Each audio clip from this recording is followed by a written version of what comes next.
Merci, cher ami. Donc, c'est avec un réel plaisir que je vais donc présenter les insulines de dernière génération, aussi bien dans la population générale que dans des populations spécifiques. Donc, ce symposium est parrainé par les laboratoires Sanofi, que je remercie pour l'invitation. Et je sais que je viens en fin de matinée et qu'on m'a proposé 45 minutes et qu'on a peut-être faim, donc je vais essayer d'être un peu plus rapide. Mais tout d'abord, je vais parler des besoins médicaux non satisfaits chez les patients diabétiques de type 2 et tout particulièrement de l'étude internationale Diabète Management, qui est une étude par vague qui essaye d'évaluer la pratique des médecins généralistes, mais aussi des médecins spécialistes concernant la prise en charge du diabète de type 2 au fil des années. Donc elle concerne différents continents et on va s'intéresser tout particulièrement à l'IDMPS, la vague 7, au niveau de l'Afrique. Et bien au niveau de l'Afrique, qu'en est-il de nos pratiques médicales? Concernant les traitements hypoglycémiants, on voit bien que nous avons une grande part de prescriptions qui s'apparient pour les antidiabétiques oraux après un délai moyen de 10 ans, alors que l'insulinothérapie associée aux antidiabétiques oraux est prescrite dans un quart des cas et l'insulinothérapie seule est prescrite dans 10% des cas avec en général de la prémix dans à peu près 50% des cas et de la basale seule dans 30% des cas. Et donc on peut dire qu'il y a une véritable inertie thérapeutique quant à l'optimalisation du traitement et le passage à l'insulinothérapie, d'autant plus que les objectifs glycémiques, comme vous voyez, pour une hémoglobine inférieure à 7%, ne sont atteints que chez 33% des malades. Et donc, pourquoi ces objectifs et ces besoins médicaux ne sont pas satisfaits? Eh bien, cette étude, par un questionnaire, a essayé d'y répondre. Et en premier, 92% des réponses, qu'est-ce qui vient en premier? C'est la survenue des hypoglycémies. C'est l'hypoglycémie qui est le principal frein à l'optimalisation du traitement et parfois même à l'initiation du traitement. À cela va s'ajouter l'arrêt de l'insulinothérapie et on va voir ensemble quelles sont les causes qui mènent à l'arrêt de l'insulinothérapie. Puis il y a la prise de poids qui est connue sous différentes thérapeutiques, particulièrement insulinosécréteurs.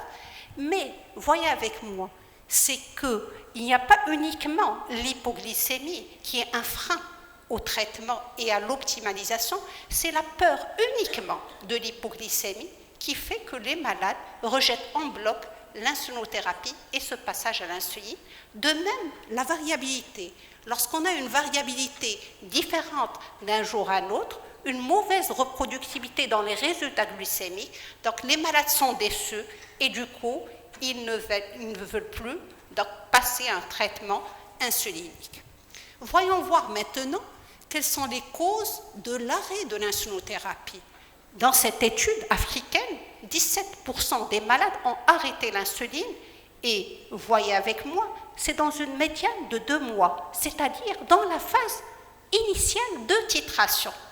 C'est là où on ne doit pas perdre nos malades, parce qu'une mauvaise expérience avec l'insuline fait que le malade va abandonner son traitement et ne pourra plus entendre parler de l'insulinothérapie et d'une optimalisation de son traitement. Donc tout se passe dans la phase d'initiation.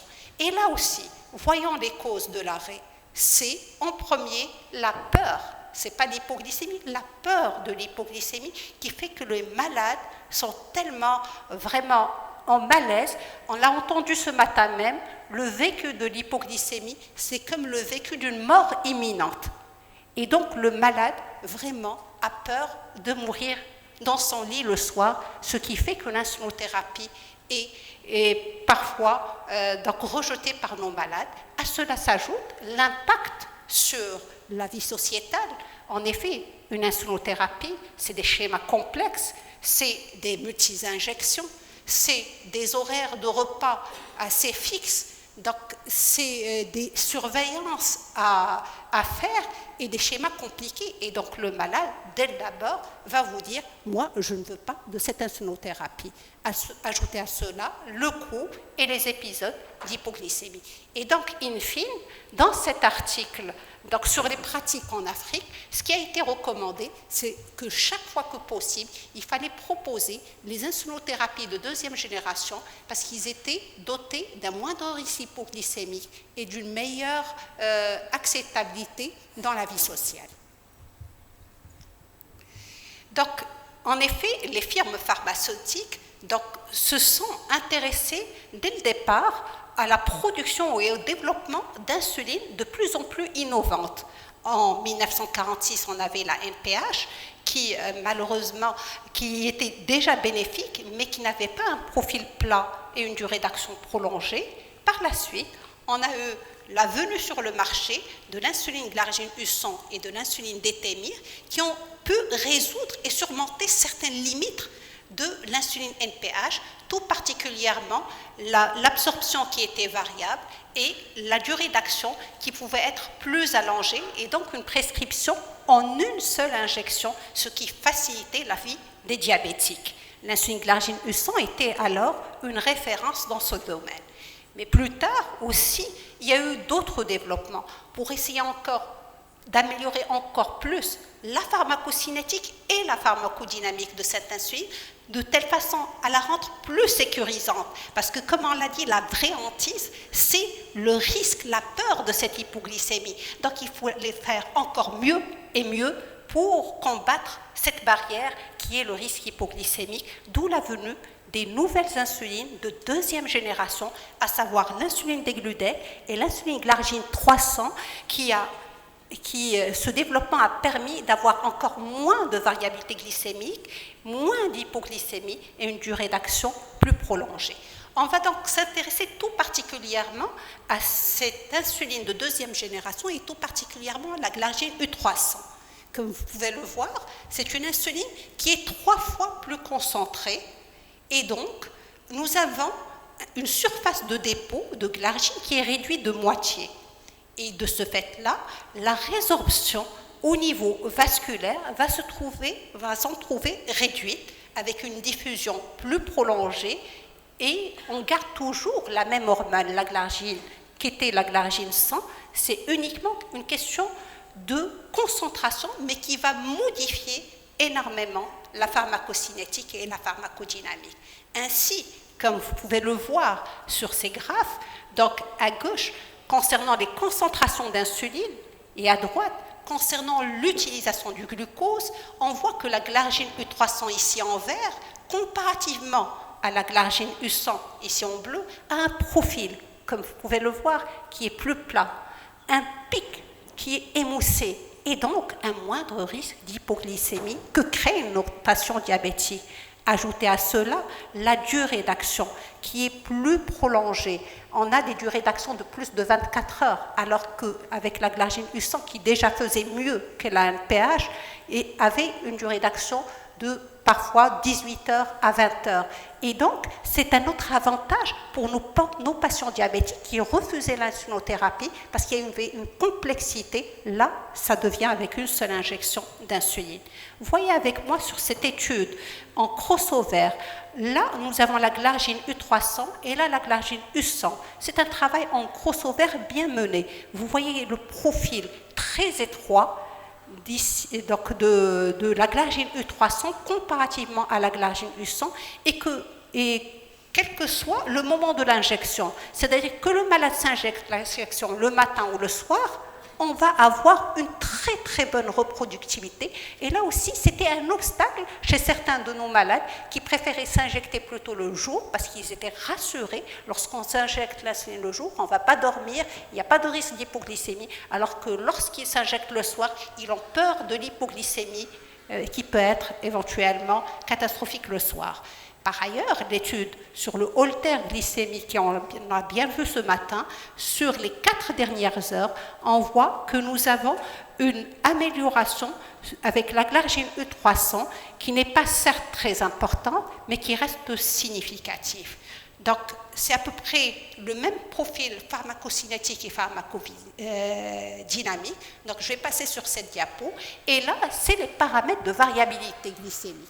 Eh bien, sur l'étude des paramètres de variabilité, on voit quel que soit le paramètre de variabilité glycémique, la moyenne avec les écarts types en interjournalière ou en intrajournalière, tout va en faveur de la glargine E300. Et donc, le malade se sent bien parce que prenant le même type de repas, la même dose d'insuline, pour lui, les valeurs de glycémie sont reproductibles. Il vous dit, parce qu'avant on nous disait, mais je prends la même chose, je mange le même repas, mais mes résultats ne sont pas les mêmes. Et donc, le malade est frustré et veut abandonner son insuline. Et donc, c'est un point de plus positif pour lever ces barrières.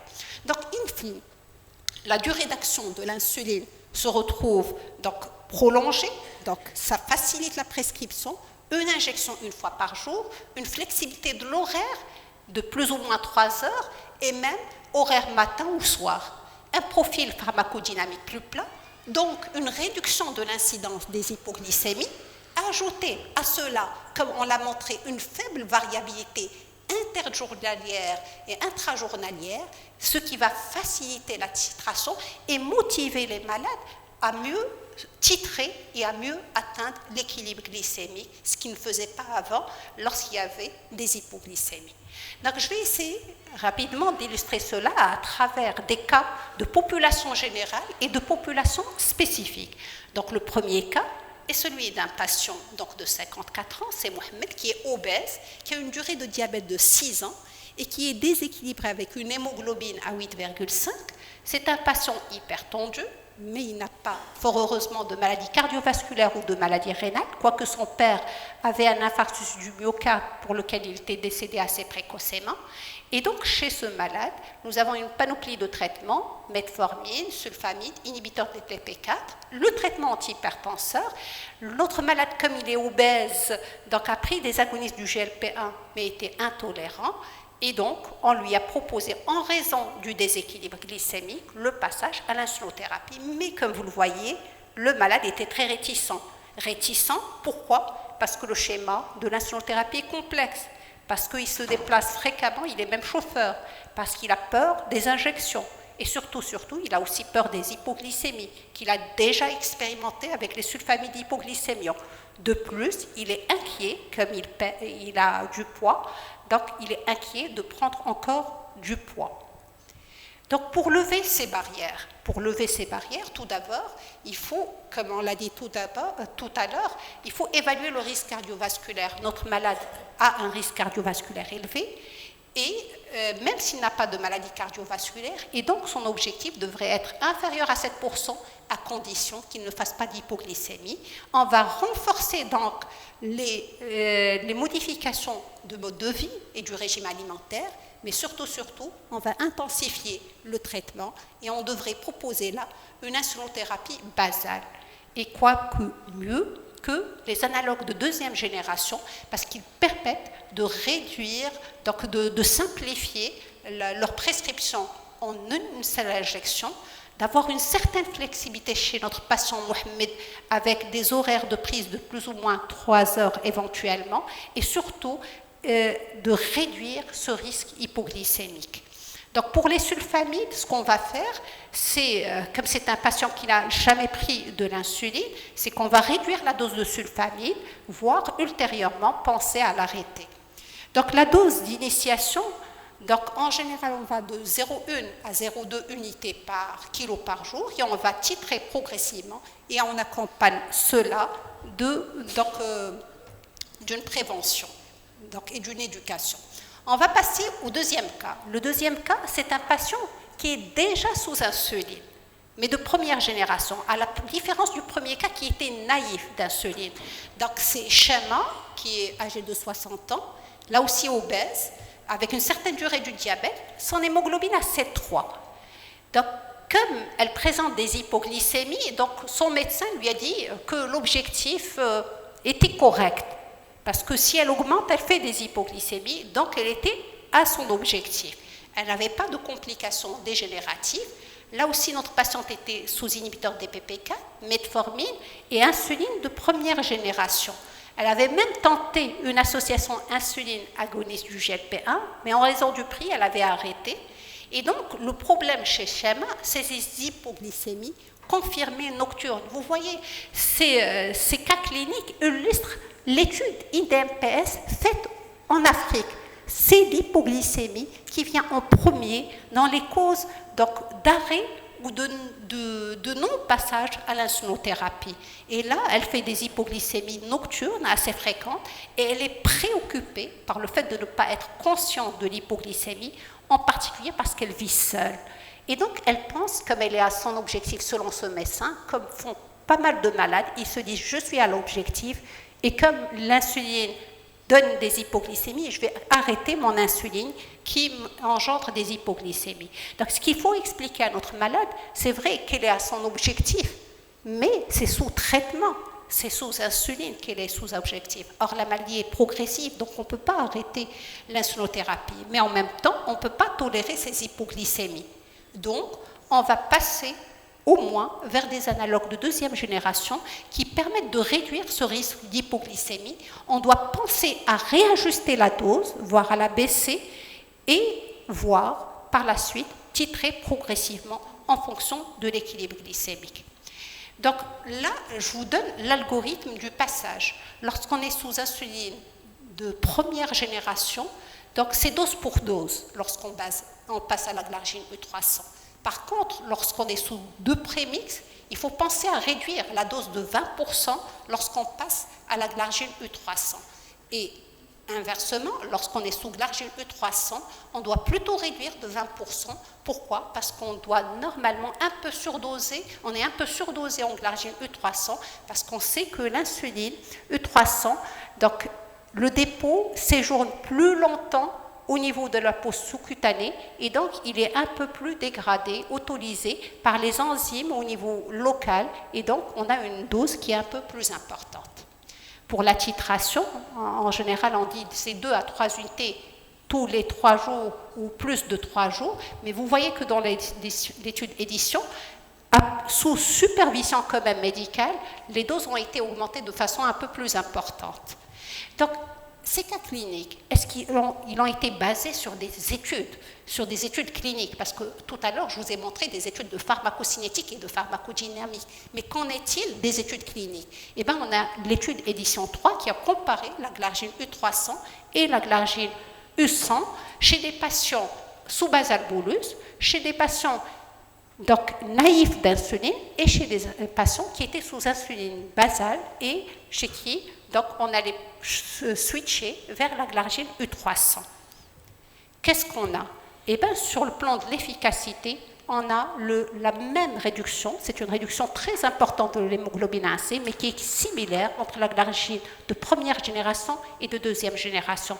Mais ce qui est intéressant et ce qui est important et ce qui est au cœur du problème, c'est la réduction du risque d'hypoglycémie à tout moment, mais surtout la réduction des hypoglycémies nocturnes. On voit une réduction de 30% avec ces insulines de deuxième génération. Et la chose aussi qui dénote, c'est que cette réduction des hypoglycémies intéresse aussi la phase de titration. Rappelez-vous, c'était pendant les 2 premiers mois que les diabétiques donc, abandonnent leur insuline pendant la phase de titration. Or là, pendant la phase de titration, on voit bien qu'on a une réduction des hypoglycémies avec les insulines donc de deuxième génération comparativement à l'insuline de première génération. Et c'est en nocturne, mais pas que en nocturne, c'est aussi pendant la matinée jusqu'aux alentours de 12h, 14h. Pour la dose, comme je l'ai dit tout à l'heure, on a une petite augmentation de la dose de 10 à 17%, dû au temps de séjour dans le tissu sous-cutané et donc à l'augmentation de l'action des enzymes protéolytiques. Pour le poids, en fait, il n'y a pas une grande variabilité, ce n'est que dans l'édition de type 2, on avait une variation d'à peu près 500 mg, donc significative, mais cliniquement pas trop pertinente. Et au bout de 12 mois, les résultats sont maintenus, la même efficacité, mais toujours une réduction des hypoglycémies, principalement nocturnes. Maintenant, vous allez me dire, C'est vrai, les études donc, avec l'insuline de deuxième génération ont fait leurs preuves essentiellement sur les hypoglycémies, qui est une véritable barrière à l'instauration et à l'optimalisation de l'insuline. Qu'en est-il de la comparaison entre les deux types des insulines de deuxième génération que nous avons? Eh bien, l'étude BRAT s'est intéressée à cela tout particulièrement et a randomisé à peu près 1000 malades qui étaient diabétiques de type 2, insulino-naïfs, un bras avec la glargine U300 et un bras avec la glargine U100. Comme vous le voyez, une phase de 12 semaines de titration, puis de 12 semaines de maintenance. Lorsqu'on compare les deux molécules, on voit que l'efficacité est équivalente pour ces deux insulines de deuxième génération. Mais lorsqu'on s'intéresse au risque hypoglycémique à tout moment ou nocturne, on voit très bien qu'il y a une différence significative pendant, là aussi, la phase de titration, cette phase charnière lors de l'introduction de l'insulinothérapie. Donc maintenant, nous allons passer aux deux derniers cas qui ont concerné les insulines de deuxième génération dans des populations spécifiques, à savoir la population âgée et la population insuffisante rénale.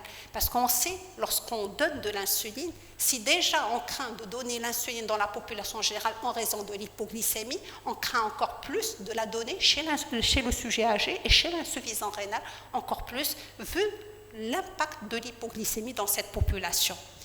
Donc j'ai choisi pour vous ce patient, Moustapha, qui est d'un certain âge, 75 ans, qui présente donc une obésité, une certaine durée de diabète et une hémoglobine à 8,8. Donc ce malade a une maladie rénale légère, une rétinopathie préproliférante, une démence débutante et une neuropathie. On va se dire, comme il a toutes ces complications, peut-être que cet objectif est suffisant pour notre malade. Notre malade prend les thérapeutiques que vous voyez devant vous et la famille qui s'occupe de notre cher Moustapha se demande, est-ce qu'on doit se contenter de cet équilibre glycémique ou est-ce qu'il faudra faire mieux? En fait, chez les diabétiques âgés, avec morbidité, mais morbidité, donc démence et dans le stade où le malade est encore autonome, l'objectif va aller vers des objectifs d'hémoglobine A1C inférieurs à 8%. Et là aussi, on va privilégier donc des insulinothérapies basales parce que les schémas sont simples et des insulinothérapies de deuxième génération parce qu'ils s'accompagnent d'un moindre risque hypoglycémique. Est-ce qu'on a des études spécifiques dans cette population? Eh bien, donc tout d'abord, je vais commencer par les recommandations de l'ADA qui, comme vous le voyez, le sujet âgé de plus de 65 ans, lorsqu'il est en bonne santé, on va viser les moins de 7, moins de 7,5, mais lorsqu'on a des comorbidités et un patient qui reste autonome, moins de 8%, et au-delà, on va surtout éviter l'hypo ou l'hypersévère. Et là, je vais vous montrer donc une sous-analyse de l'étude de Bright, qui s'est intéressée tout particulièrement à cette population âgée. C'est des personnes, l'âge est entre moins de 65 et plus de 65. Sur l'efficacité, il n'y a pas de différence. Et là, c'est chez des patients de moins de 70 ans et de plus de 70 ans. Là, on constate une différence significative d'efficacité au profit de la glargine U300, peut-être parce qu'on arrive à mieux optimaliser, à mieux titrer et donc à atteindre mieux l'efficacité. Concernant maintenant la tolérance, on voit qu'il n'y a pas de différence significative. Par contre, il y a une tendance positive donc en faveur de la glargine U300 concernant le risque hypoglycémique.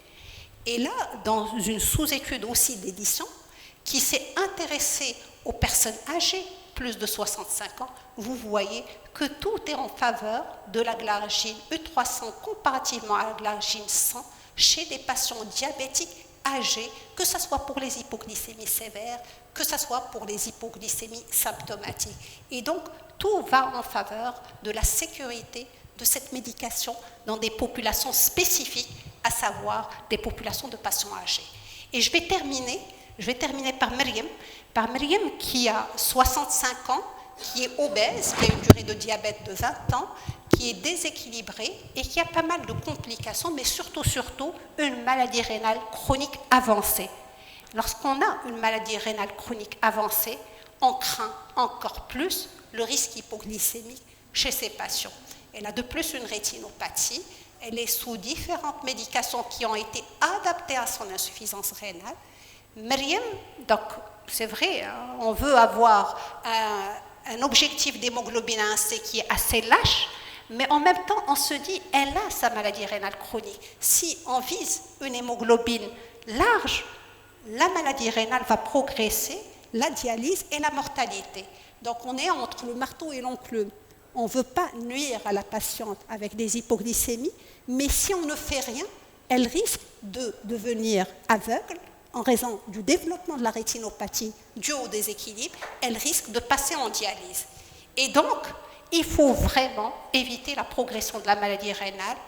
Et là, le meilleur choix va vers ces insulines de deuxième génération, parce que ces insulines de deuxième génération vont permettre de réduire encore le risque hypoglycémique. Bien sûr, ils doivent être accompagnés d'une bonne éducation, de certaines recommandations, particulièrement les jours où le malade ne se porte pas bien, et de surveillance accrue de la glycémie.